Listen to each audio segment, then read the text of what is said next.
வணக்கம் தினமலர் நேயர்களே, உரைகள் நிகழ்ச்சிக்கு உங்களை வரவேற்கின்றோம். இன்றைய தலைப்பு எஸ்ஐஆர் பணி புறக்கணிப்பு, தமிழக அரசின் எச்சரிக்கை. பாம்புக்கு தலை, மீனுக்கு வாளாக செயல்படுகிறது தமிழக அரசு. இதில் முழு மூச்சாக இதில் செயல்படுகிறார்களா அல்லது இது ஒரு நாடகமா என்பதை பற்றி நாம் இன்று பேச இருக்கின்றோம்.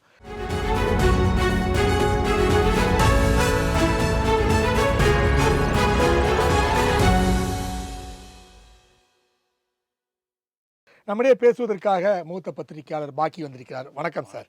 அதே போல் அரசியல் விமர்சகர் ஜெகதீஷன் வந்திருக்கிறார். வணக்கம் சார். சார், இன்று இந்த வருவாய்த்துறை ஊழியர்கள் அவங்க தான் அந்த சார் பணியை செய்து கொண்டிருக்கின்றார்கள். அவங்க நேற்று ஒரு அறிவிப்பு வெளியிட்டிருந்தார்கள். இன்று பணி நிறுத்தத்தில் இருப்பது போவதாக சொல்லியிருந்தார்கள்.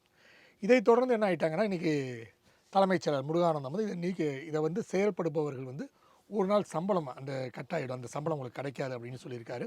அதையும் மீறி இன்றைக்கி பல்வேறு பகுதிகளில் இந்த வேலை நிறுத்தம் செய்திருக்கின்றார்கள். இது எப்படி சார் பார்க்குறீங்க? நீங்கள் பாம்புக்கு வால், இதுக்கு தலைன்னு சொன்னீங்க, தவளைக்கு தலைன்னு ஒன்று. நான் வேறு மாதிரி சொல்கிறேன். தொட்டிலே இதை குழந்தையும் கிள்ளி விட்டு தொட்டிலே ஆட்டுறது அப்படின்னு சொல்லலாம். ஆனால் நீங்கள் ஒன்று கவனிக்கணும். பழைய ஓய்வூதிய திட்டம் இந்த மாதிரியான அரசு ஊழியர்களுடைய கோரிக்கை நீண்ட காலமாக இருக்குது. அந்த போராட்டம் நடைபெறும். நீண்ட காலமாக போராடி வருகிறார்கள்.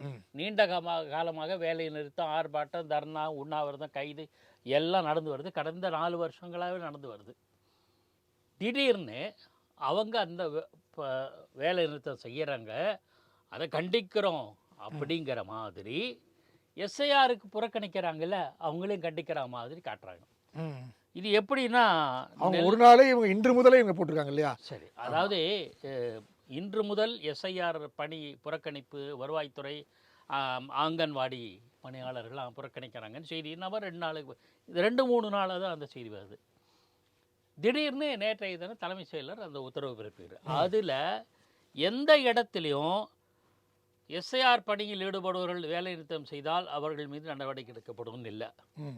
அரசு பணியாளர்கள் என்னென்ன விதியை மீறி வேலை நிறுத்தம், ஆர்ப்பாட்டம், தர்ணா பண்ணிங்கன்னா அதுக்கான நடவடிக்கை எடுக்கப்படும். சட்ட விதிகள்லாம் அழகாக சொல்லியிருக்காங்க. இது எதுக்குன்னா, ஜாக்டோ ஜியோ அறிவித்த போராட்டம் இருக்குல்ல, அதுக்கானது அப்படின்னு. நாம் நாளைய தினம் ஒருவேளை எஸ்ஐஆரை எதிர்த்து போராட்டம் நடத்துவது சட்டவிரோதம், இதை தமிழக அரசு அனுமதிக்கிறாதா அப்படின்னு யாராவது கேள்வி கேட்டாங்கன்னா, இல்லை பாருங்கள், நாங்கள் இதை உத்தரவு போட்டோம் அப்படின்னு தப்பிச்சுக்கிறதுக்காக அரசாங்கம் செய்கிற ஒரு நூதன அணுகுமுறையாக நான் பார்க்கிறேன்.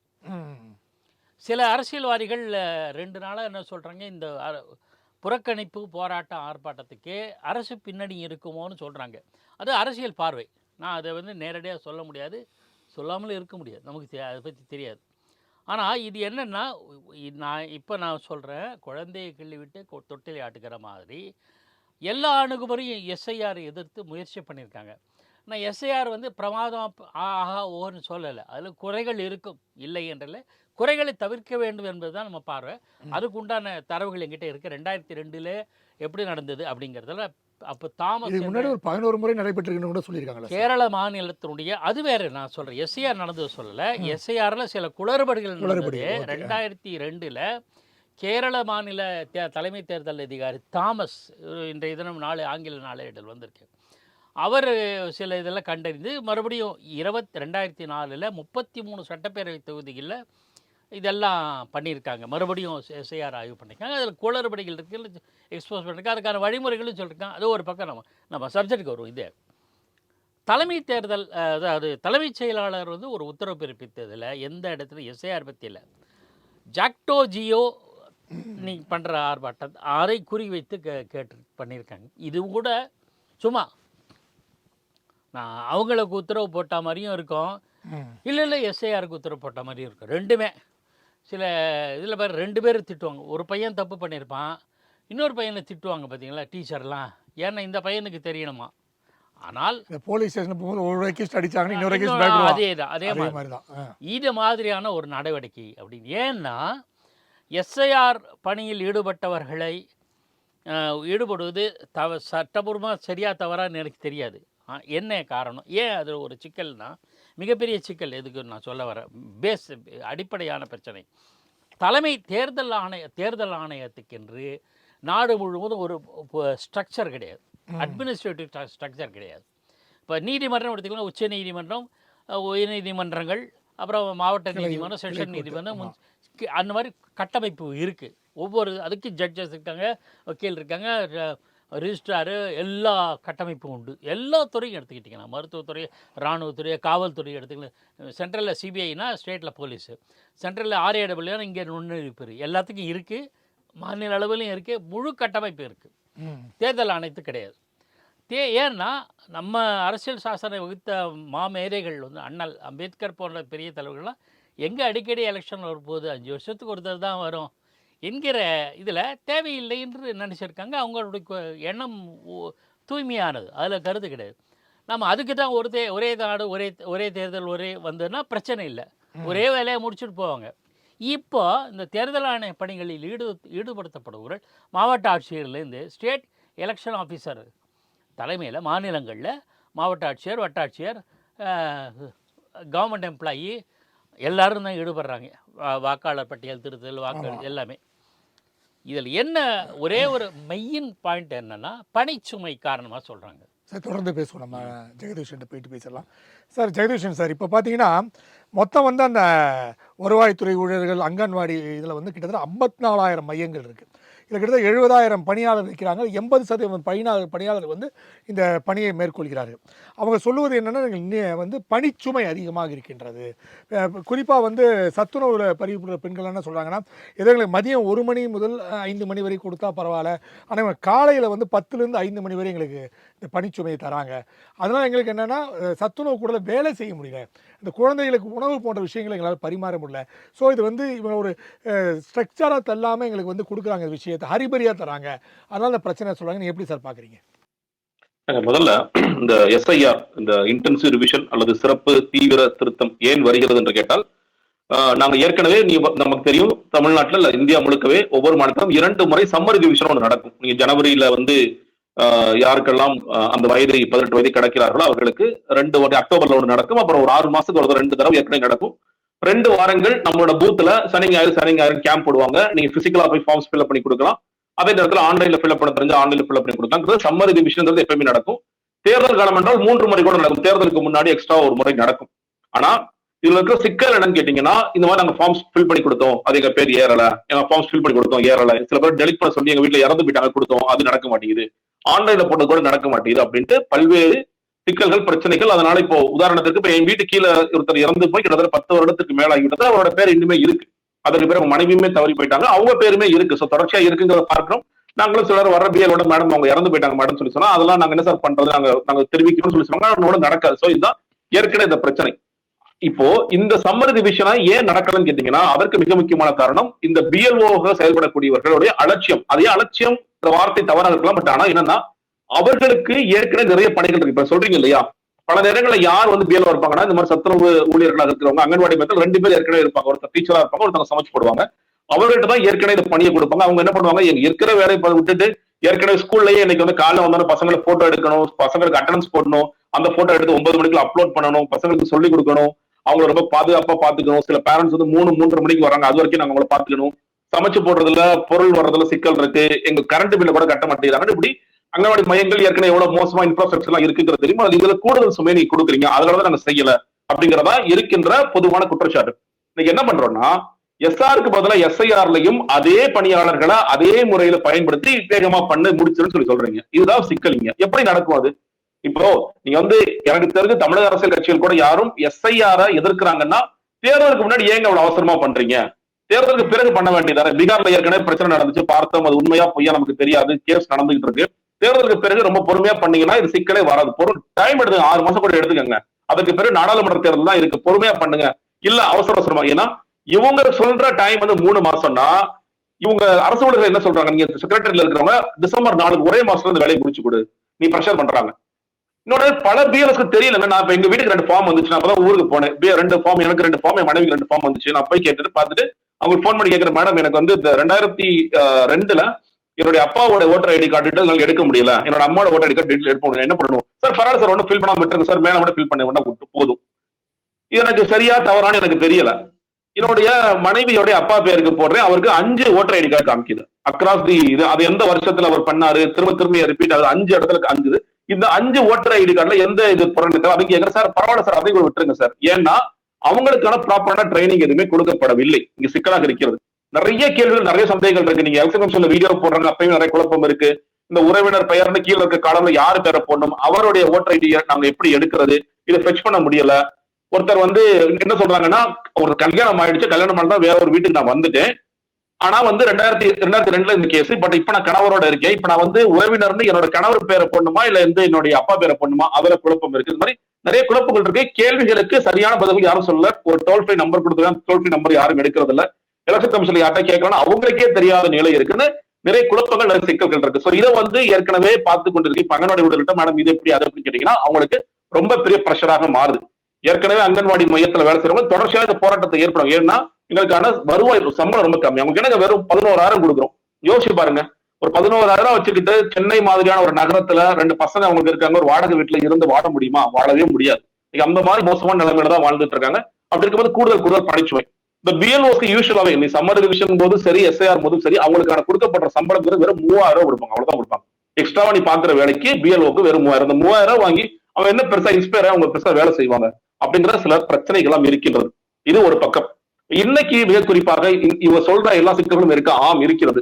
நீங்க ரொம்ப டார்ச்சர் பண்ணுங்க. ஆமா, டார்ச்சர் பண்ணதான் செய்யறாங்க. நீங்க ஏற்கனவே ஒர்க் பிரஷர் அதிகமா இருக்கு. இதுல கூடுதலாக இதுக்கு ஒழுங்கா சொல்லியும் கொடுக்கறது இல்ல. நீங்க வந்து வேகமா வேலையை முடிச்சு கொடுன்னு சொல்றீங்க.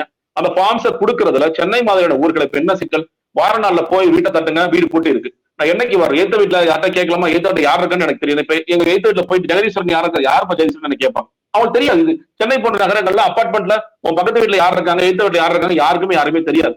அவங்க சொல்லுவாங்க சனிக்கிழமை ஞாயிற்றுக்கிழமை போங்க.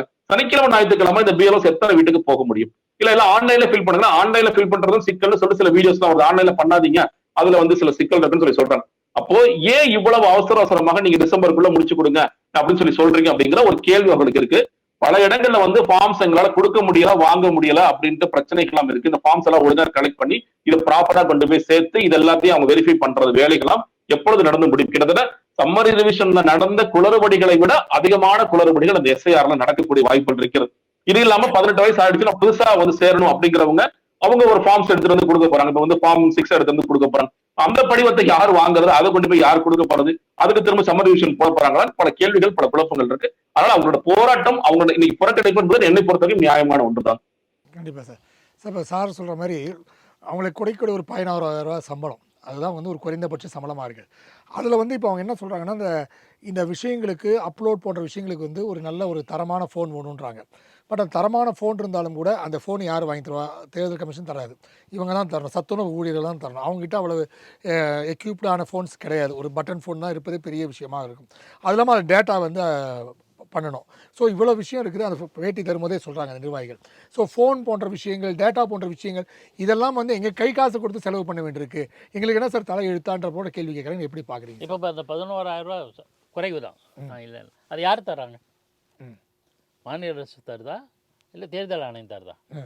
அப்போ யார் பொறுப்பு?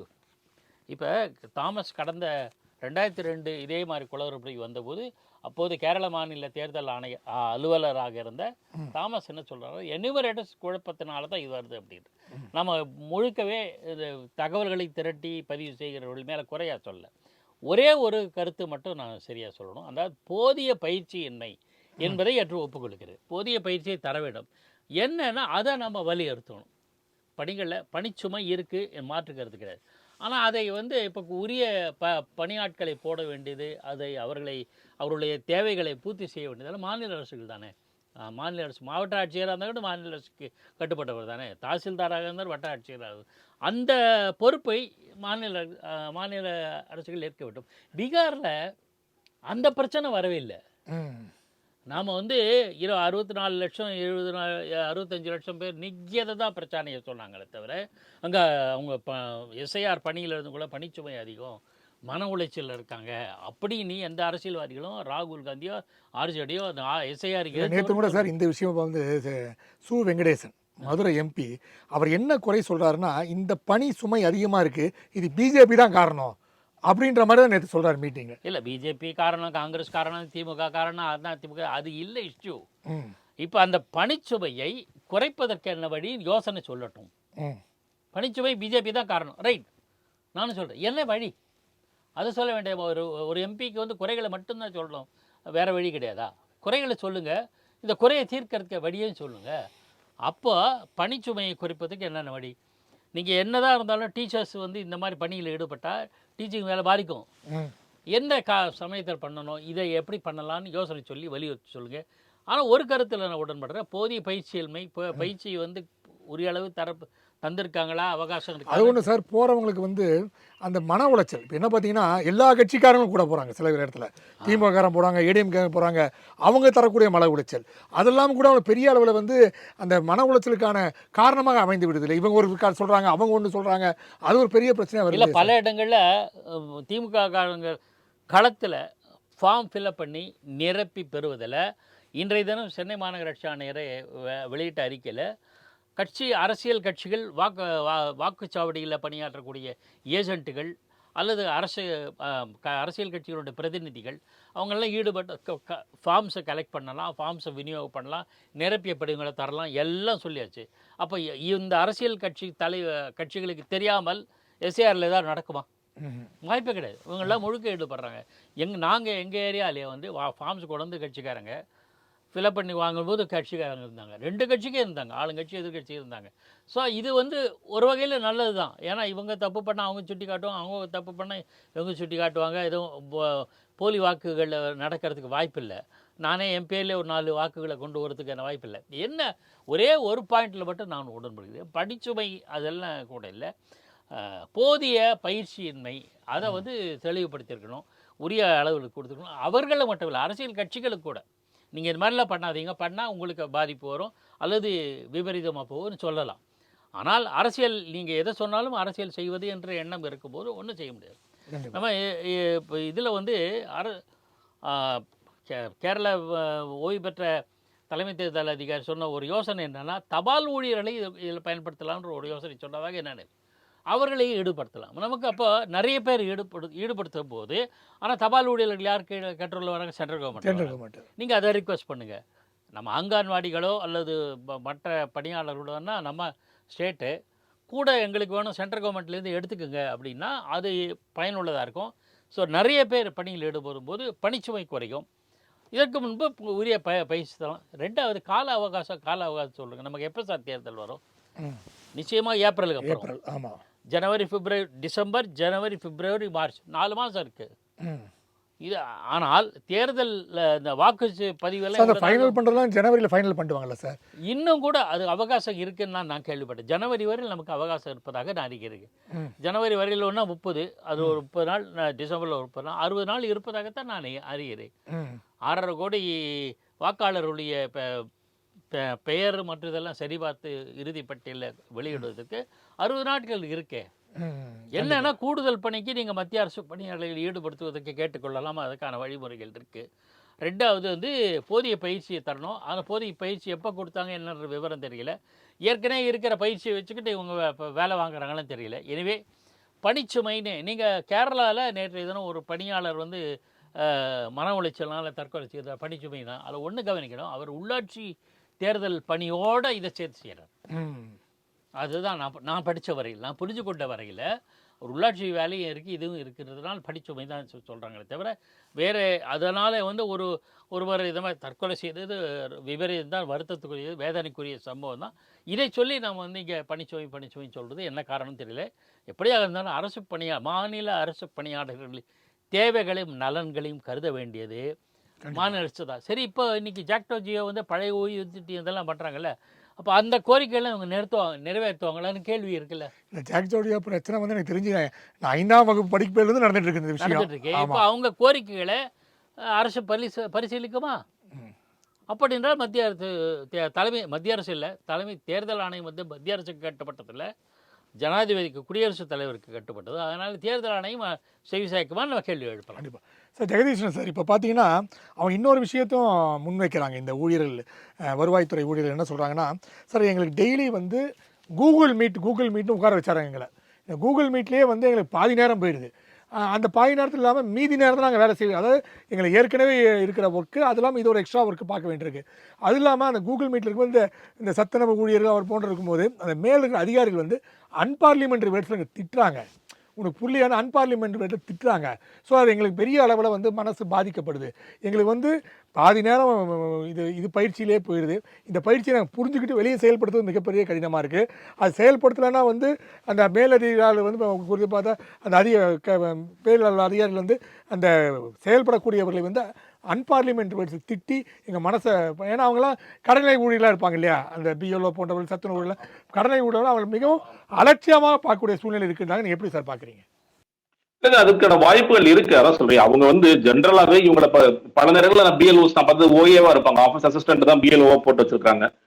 எடப்பாடி பழனிசாமி கூட அவர் சொல்லி தான் நினைக்கிறேன், 4வது படிச்சவங்க எல்லாம் போய் பிஎல்ஓ போட்டு வச்சிருக்காங்க. அதெல்லாம் காலங்காலமா இருக்கு. அவர் நம்ம புதுசா இன்னைக்கு தான் நேற்று பிறந்த அரசியல்வாதி மாதிரி அவர் பேசிட்டு இருக்காரு. காலங்காலமாக இந்த விஷயங்கள் எல்லாம் நடந்து கொண்டு தான் இருக்கிறது. அவர்களுக்கு உரிய மரியாதை பொதுவாகவே இந்த பணியில் இல்லை, எல்லா பணிகளும் அவருக்கு உரிய மரியாதை வழங்கப்படுகிறதா அவர் வழங்கப்படல. என்ன கேட்டீங்கன்னா, இந்த பிரஷர் வந்து மேல இருந்து வருதுங்க. அதாவது நான் சொல்றேன் இல்லையா, நீங்க டிசம்பருக்குள்ள அதை முடிச்சிருக்குன்னு சொல்றாங்க. டிசம்பர் 4ஆம் தேதி, டிசம்பர் எண்டில், டிசம்பர் 4ஆம் தேதிக்குள்ள ஒட்டுமொத்த பணிகளை முடிச்சு எங்கள்கிட்ட கொடுத்து எங்களுக்கு சப்மிட் பண்ணுங்கன்னு சொல்றாங்க, பிரஷர் பண்றாங்க. அப்ப நீங்க செக்ரட்டரியேட்ல இருந்து இந்த பிரஷர் வருது, நீங்க அந்த தேர்தல் ஆணையர் அலுவலகத்துல இருந்து பிரஷர் வருதுன்னா அப்போ நீங்க அவங்க என்ன பண்ணுவாங்க? அப்ப வேகமா ஓடுங்க, வேகமா ஓடுங்க, வேகமா அந்த வேலையில முடிங்க. நீங்க சின்ன சின்ன டவுன்ஸ்ல கூட ஓகே, நீங்க பெரிய பெரிய இடங்கள்ல என்ன பண்ணாங்க? இன்னொன்னு, இப்ப இந்த பிரஷர்ல இப்போ நம்ம சொல்றோம், இப்ப நம்ம யாராவது ஃபார்ம்ஸ், இப்போ உதாரணத்துக்கு நம்ம ஊர்ல இருக்கேன், என்னோட ஊர்ல வந்து எனக்கு எங்க ஆபீஸ்ல வேலை பார்த்த ஒரு டிரைவரோட மொத்த ஃபேமிலிக்கு எங்க ஃபார்ம் வந்து ஆபீஸ்ல கொடுத்துட்டு போயிட்டாங்க. அவர் ஒருவேளை வரலாம்னு வச்சுக்கோங்களேன், அவ்வளவுதான், அவர் பேர் வந்து நீக்கப்பட்டுரும், அவங்க மொத்த குடும்பத்தோட பேர் நீக்கப்பட்டுரும். நான் திரும்ப போன் பண்ணி அந்த பையனை கூப்பிட்டு, தம்பி ஒழுங்கா ஃபார்ம் ஃபில்அப் பண்ணி கொடு, நீ வந்து உங்க வீட்டுல போய் இந்த ஃபார்மை கூட அவங்க கையெழுத்து பண்ணும், உங்க அக்கா கையெழுத்து பண்ணும், அதெல்லாம் போட்டு இந்த பிஎல்ஓ ஆபீசரை கூப்பிட்டு கொடுன்னு சொல்லணும். அவங்க தான் சொல்றேன் இல்லையா, சில நேரங்கள்ல அவங்க வந்து கொடுத்தீங்கன்னா ஓகே, கொடுக்காட்டீங்கன்னா அவங்க கொடுக்காட்டி ஒரு பேர் போயிடும் சார், அவ்வளவுதான் சார், நாங்க என்ன சார் பண்ண முடியும் அப்படிங்கிற அளவுல இருக்கிறாங்க. சோ இதோட முக்கியத்துவம் வந்து எவ்வளவு தூரம் இது தெரிகிறது அப்படிங்கிறது ஒண்ணு. இன்னொன்னு, இப்ப சார் வந்து என்ன தீர்வுன்னு கேட்டார், தீர்வுதான் ஏன் அவசரம் பண்றீங்கன்னா தீர்வு மெல்ல பண்ணுங்க. எதுக்காக அவசரம்? 2026 தேர்தலுக்குள்ளேயே அதை பண்ணி தீர்வு ஏன் துடியா துடிக்கிறீங்கிறத பிரச்சனை. அது பீகாரா இருக்கலாம், இல்ல கேரளாவா இருக்கலாம், டைம் இருக்குல்ல உங்களுக்கு. இன்னொன்னு நான் என்ன சொல்றேன், இது வந்து இந்த எக்ஸசைஸை பாருங்களேன். நீங்க ஒரு பக்கம் ஐடில எந்த நாட்டுல இருக்கிறவங்க சிறந்து விளங்குவாங்க? இந்தியா. குறிப்பாக தமிழ்நாட்டுல இருக்கிறவங்க போய் சொல்லுவாங்க, இந்தியா யூஎஸ்ல இருக்கிறவங்க யாருப்பா ஐடில, இந்தியா தான் நிறைய கோல வச்சுறாங்க. ஆனா நம்மள்ட்ட வந்து ஆன்லைன்ல இந்த பெயர்களை ஏற்றி இந்த டூப்ளிகேசி நம்மளால ரிமூவ் பண்ண முடியாதுன்னா எவ்வளவு கேவலம் அது. டூப்ளிகேட் பிரச்சனை, மெயின் பிரச்சனை என்ன? டூப்ளிகேசி இருக்கு சார், டூப்ளிகேசி ரிமூவ் பண்ணணும் சார். ஒரே ஒருத்தரோட பேர், இப்ப என்னோட ஊர் புதுக்கோட்டை, புதுக்கோட்டையிலே என்னோட ஐடி கார்டு இருக்கு, சென்னையில ஐடி கார்டு இருக்கு. ஜெகதீஸ்வரன் 2 இடத்துல இருக்காரு. ஜெயசோட அப்பா பெயர் அதே அப்பா பேர் தான், ஜெயசோட வயசு அதே வயசு தான், ஜெயசோட போட்டோ அதே போட்டோ, அதனால கிட்டத்தட்ட ஒரு மாதிரி மேட்ச் ஆகிற போட்டோ. இதை டெலிட் பண்றதுக்கு உங்களுக்கு ஏன் இவ்வளவு சிரமம் இருக்குன்னு கேட்டீங்கன்னா, உங்களுக்கு எலெக்ஷன் கமிஷன் தகுந்த வேலையை செய்வது தயாராகவே இல்லை. இது ஒரு வேலையா நீங்க ஒவ்வொரு எஸ்ஐஆர் போட்டு தான் நாங்க 20 வருஷம் எஸ்ஐஆர் பண்ணுவோம். அந்த எஸ்ஐஆர் பண்ற வரைக்கும் டூப்ளிகேஷன் இருந்துட்டு போகுது. எங்களுக்கு ஓட் பெர்சன்டேஜ் குறைச்சாலும் எங்களுக்கு பிரச்சனை இல்லை, நாங்க பாட்டு அப்படியே தான் இருப்போம், நாங்க அசால்ட்டா இருப்போம். ஆனா திடீர்னு கண்டுபிடிச்சுக்குவோம், எஸ்ஐஆர் ஒண்ணு போடுவோம், எஸ்ஐஆர் போட்டு டூப்ளிகேஷன் ரிமூவ் பண்ண போறோம். நீங்க பாருங்க, ஏன்னா ஏன் 2002 கேக்குறீங்க?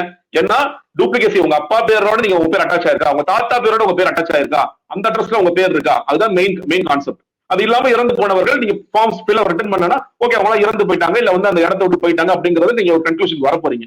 இதை செய்யறதுக்கு என்ன பிரச்சனை நமக்கு? நீங்க ரொம்ப சிம்பிளா, நீங்க தமிழ்நாட்டுல இருக்கிற எலக்ட்ரல் ரோட் ஏங்க இங்கிலீஷ்ல இல்ல?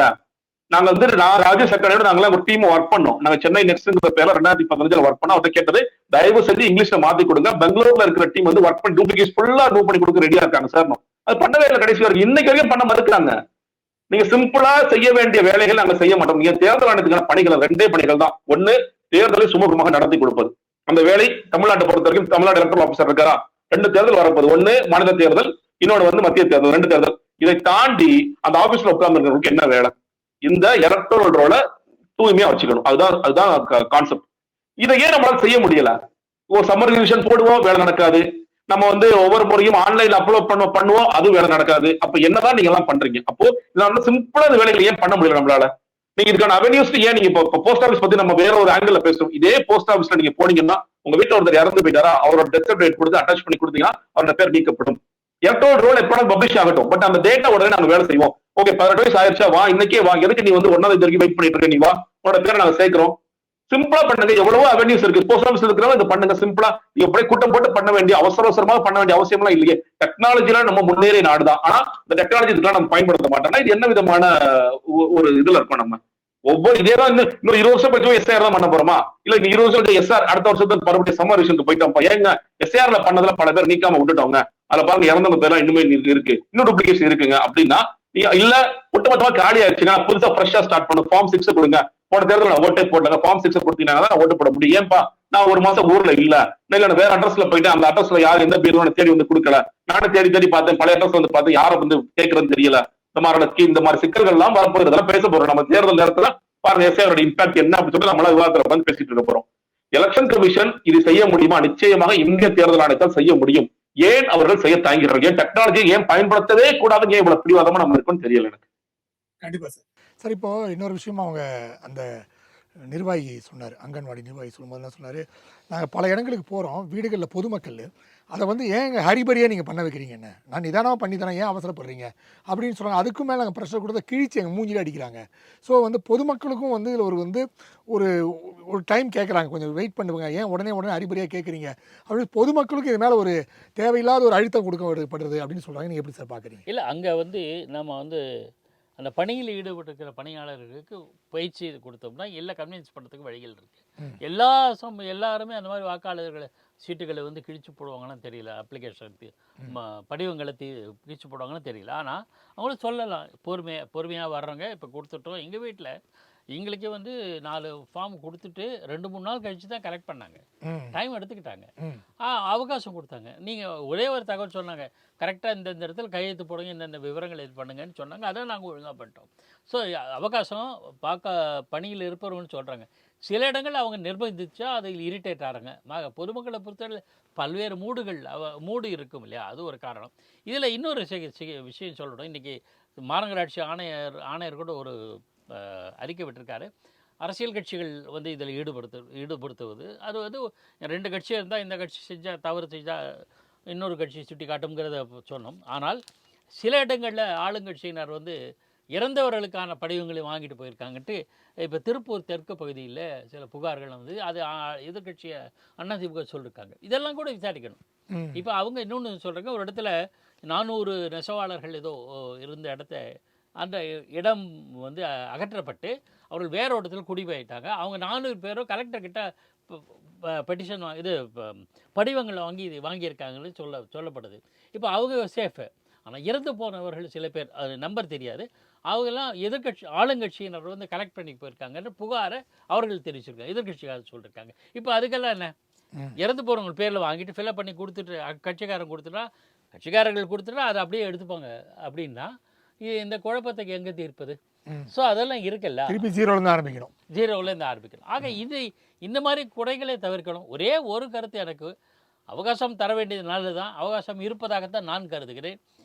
போதிய பயிற்சி சில இந்த பணியில் இருப்பவர்களுக்கு இல்லையோ அப்படிங்கிறது நான் கண்கூட பார்த்தேன். இப்போ அவர் சொன்ன மாதிரி எடப்பாடியார் சொல்லியிருந்தா இல்லையா, இந்த கொசு மருந்து தெளிவிப்பவர்களும் கூட இதில் ஈடுபட்டிருக்கிறார்கள், அவங்களுக்கு வந்து பேசிக் விஷயம் கூட தெரியாமல் இருக்கு. அதெல்லாம் உண்மை. அதில் வந்து போதிய பயிற்சி தரப்ப நம்ம குப்பை அள்ளுறவங்க கூட ஆரம்ப காலத்தில் க்ளவுஸ் போட்டு வந்தாங்க, இப்போ க்ளவுஸே போடுறதில்ல. அதனோட முக்கியத்துவத்தில் அவங்களுக்கு உணர்த்தின இந்த பருவ காலங்களில் அந்த பயிற்சி விஷயத்தில் நான் உடன்படுகிறேன். தவிர பணிச்சுமை மற்ற அவகாசம்னா 2 பேர் செஞ்சால் ஒரு வேலை முடிக்கலாம் சார், 4 பேர் செஞ்சால் இன்னும் குயிக்காக முடியும்ல.